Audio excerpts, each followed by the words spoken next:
안녕하세요, 마리아입니다. 오늘 수업 가기 전에 간단하게 Get Ready With Me 한번 찍어보고 갈게요. 요즘 브이로그가 제가 많이 안 올라왔죠? 왜냐면은 제가 굉장히 많은 일이 있었어요.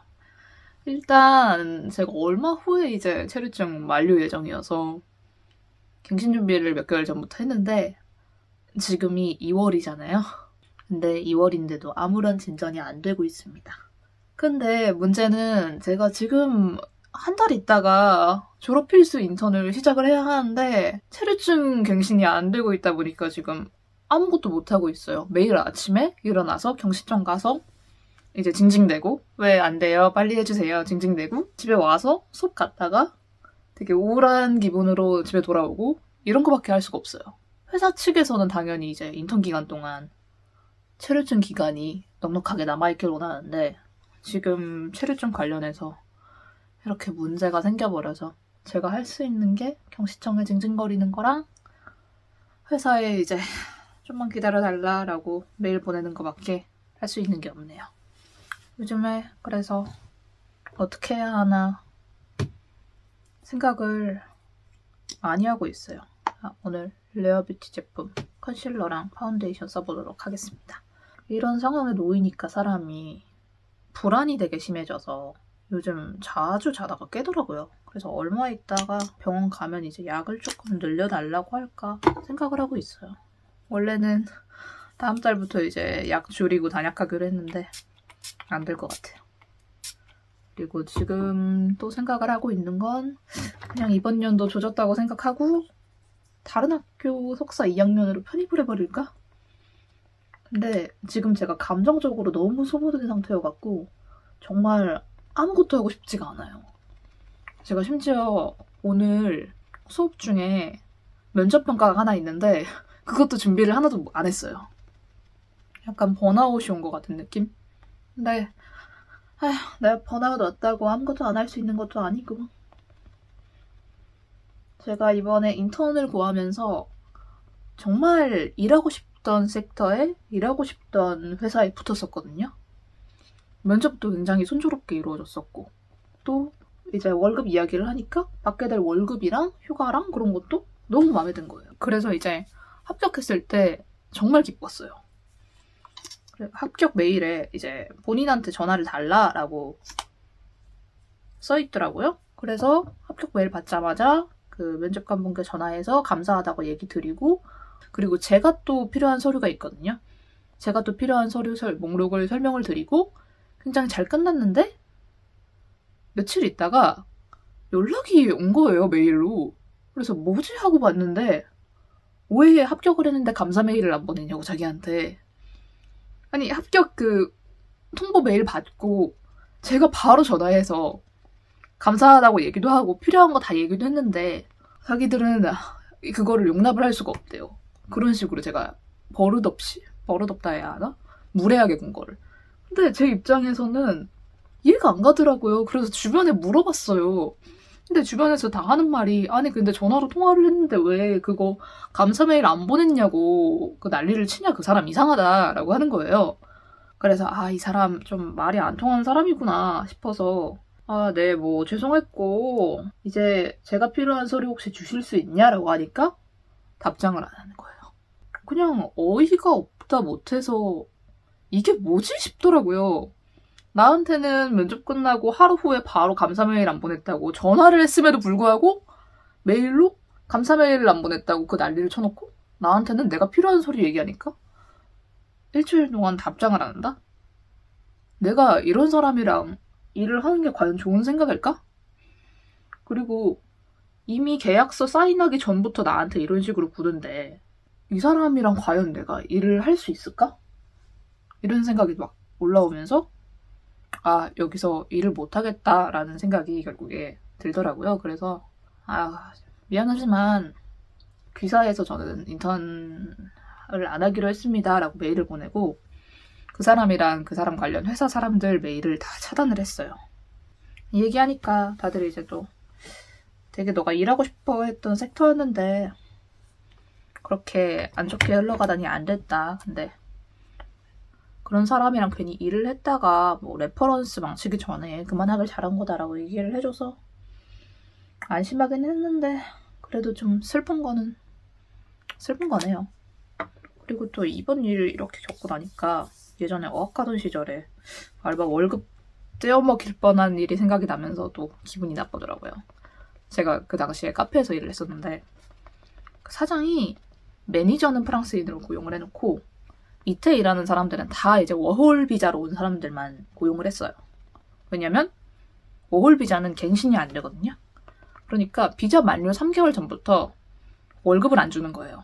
근데 저 같은 경우에는 워홀 비자가 아니라 학생 비자였어서 이제 갱신이 가능하니까 어떤 방식을 써서라도 제가 월급을 받아냈어요. 사장 집 주소 알아내서. 그 근처에 대기 타고 있다가 사장이 바깥으로 나오길래 이제 월급 달라고 따지니까 그제서야 되게 뭐 선심 쓰듯이 주더라고요. 그런 식으로 해서 제가 결국에 돈을 받아내긴 했는데 그 이후에 이제 자기들끼리 이제 친한 매니저들끼리 단톡방이 있었는데 거기서 저를 강퇴를 시키고 자기들끼리 뭐 저에 대한 루머를 막 만들어내는 거예요. 저는 그 가게에서 1년 반 동안 일하면서 지각을 한 적도 없었고 딱히 다른 동료들이랑 트러블이 있었던 것도 아니고 심지어 매니저 할래? 라고 사장이 그때 저한테 제안도 했었거든요. 근데 제가 제 월급을 받아냈다는 이유 하나만으로 그런 식으로 자기들끼리 단톡방에서 루머 만들어내고 욕하고 그러는 거예요. 예를 들면은 그 카페에 여자들밖에 없었어요. 일하는 사람들이. 좀 약간 브런치 카페 이런 느낌이었어갖고 일하는 사람들이 전부 여자였는데 제가 이제 성적으로 도발적으로 굴었다 동료들한테 뭐 이런 식으로 루머를 만들어내더라고요. 그러니까 여자들밖에 없는 카페에서 어떻게 성적으로 도발적으로 굴 수 있는지 저는 모르겠어요. 여튼 그렇게 굉장히 안 좋은 기억이 하나 있는데 웃긴 게 또 그때는 뭐 쟤는 뭐 성적으로 도발적으로 굴고 어쩌고 저쩌고 뭐 버릇이 없고 뭐 이런 얘기를 했는데 제가 그만두고 나서 우연히 그 사장이랑 가장 친했던 매니저랑 지하철에서 마주쳤거든요. 근데 그렇게 제가 거기서 일할 때는 제 앞에서 막 제 욕하고 그랬던 사람들이 밖에서 이제 우연히 마주치니까 제 얼굴 딱 보고 그 자리에서 일어나갖고 도망가더라고요. 제가 이제 그만두고 나니까 자기들이 이제 저보다 우월한 게 하나도 없다는 걸 알아서 그런 건지 아니면은 뭐 제가 갑자기 이렇게 눈 돌아가갖고 해코지할까봐 그런 건지 모르겠지만 여튼 이런 일을 한번 겪고 나니까 이미 고용관계에 대한 트라우마가 있었는데 이번에 또 이런 일이 있었어서 왜 이런 일이 일어났을까라고 곰곰이 생각을 해봤어요. 근데 제가 생각을 해서 나온 결론은 약간 이런 미친 사람들과 엮이는 일은 약간 천재지변 같은 것 같긴 해요. 제가 이렇게 생각하는 이유는 이게 제가 만만하게 보였기 때문에 이런 일이 일어났다라고 하면은 그거는 좀 제가 광인이 되는 길이 될 것 같아요. 왜냐면 저희 어머니가 제가 어렸을 때부터 저한테 약간 피해망상 같은 게 조금 있었어요. 뭐 예를 들면은 제가 공부를 잘한다라는 이유로 엄마를 무시한다. 뭐 너는 가족을 사랑하지 않는다. 이런 식으로 피해망상 같은 게 있었거든요. 예를 들면은 제가 밥 먹으면서 얘기를 안 하는 이유가 자기를 무시해서 내가 대학을 못 나왔다고 딸이 나를 무시한다. 그러니까 밥 먹으면서 얘기를 안 한다. 뭐 이렇게 생각을 하고 귀에 염증이 났다고 약을 발라달라고 하는 거예요. 그래서 이제 약을 면봉으로 이렇게 발라줬는데 네가 손으로 약을 발라주는 게 아니라 이렇게 면봉으로 바르는 이유는 네가 가족을 안 사랑해서 그래. 뭐 이런 말도 안 되는 논리 전개에 제 모든 행동을 끼워 맞추면서 제가 자기를 무시한다라고 생각을 하는 거예요. 근데 이렇게 상대방이 나를 모든 행동에 대한 이유를 상대방이 나를 무시해서라고 생각을 하면 정말 그런 피해망상적인 생각에 사람이 사로잡힐 수밖에 없는 것 같아요. 그래서 저 같은 경우는 뭐 이번에 일어난 일을 그냥 천재지변 같은 거라고 생각을 하기로 했습니다. 저는 그렇게 피해망상에 쩌들어 있는 사람이 되고 싶지 않아요. 아 맞아, 오늘 모의 면접 같은 거 한다고 좀 정장 같은 거 입고 오라 그랬는데 지금 블라우스를 다 빨아버려갖고 남은 블라우스가 이런 거밖에 없네요. 그래도 뭐 상관없겠죠? 아마도? 여튼 프랑스 고인물이라고 자랑하지만 체류증이랑 뭐 인간관계 이런 거는 항상 어려운 것 같아요. 지금이 제가 그리고 독일에서 또 인턴 제안을 하나 받았거든요. 베를린에서. 지금 일단 그 베를린에서 온 오퍼에 답장을 한 상황이고 이제 그쪽에서 아직도 저를 채용할 생각이 있다라고 하면은 저는 이제 구 프랑스 고인물에서 현 베를린 유비가 되겠죠? 6개월 동안 베를린 살이 하는 거 솔직히 근데 지금 생각해보니까 나쁘지 않은 것 같아요. 약간 에밀리 인 파리처럼 마리아 인 베를린 이런 거 찍어봐도 재밌을 것 같아요. 약간 두근두근 베를린 유비의 베를린 대탐방. 작년에 이제 베를린을 한번 갔었는데 일주일밖에 안 있었어요. 일주일밖에 안 있었고 그냥 약간 혼자만의 시간이 필요해서 갔었는데 베를린이라는 공간에 대한 기억이 되게 기분 좋게 남아있거든요. 특히 이제 빈티지 샵들 너무 좋았어요. 약간 파리 빈티지 샵들은 좀 미묘하게 빈티지라고 하기에는 비싼 편인데 가격도 되게 합리적이었고 제가 자주 입는 그 여기 챙 되게 커다란 블라우스 있잖아요. 그것도 베를린에서 샀었던 거예요. 그거 어디든 입고 가면은 되게 시선 강탈하는 옷이어갖고 굉장히 잘 입고 있어요. 스카라.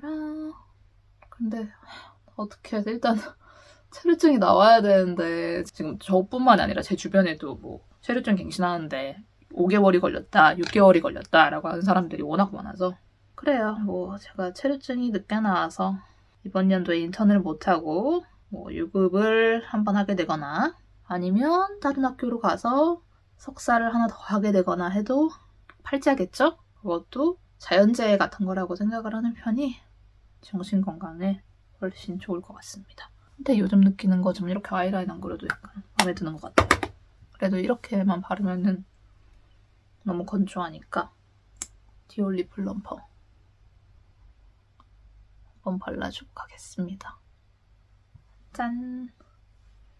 참 어쩌다 보니까 요즘의 신세 한탄이 가득한 그런 겟레디 윤미가 됐네요. 마지막으로 픽스 한번 뿌리고 레어뷰티 파운데이션 솔직히 좋은데 그건 있어요. 코 옆 끼이는 거랑 입 근처가 벗겨지는 거. 그래서 이 파운데이션 쓸 때는 꼭 픽서를 뿌립니다. 그리고 픽서는 그냥 닉스에서 싸길래 샀는데 닉스가 적당히 잘 만드는 것 같아요. 물건을. 여튼 오늘 겟레디 윤미는 이렇게 마무리해봤고요. 왜 이렇게 픽서가 안 마르지? 그러면 저는 이제 슬슬 점심을 먹고 나가보도록 하겠습니다. 다음 영상에서 만나요. 안녕.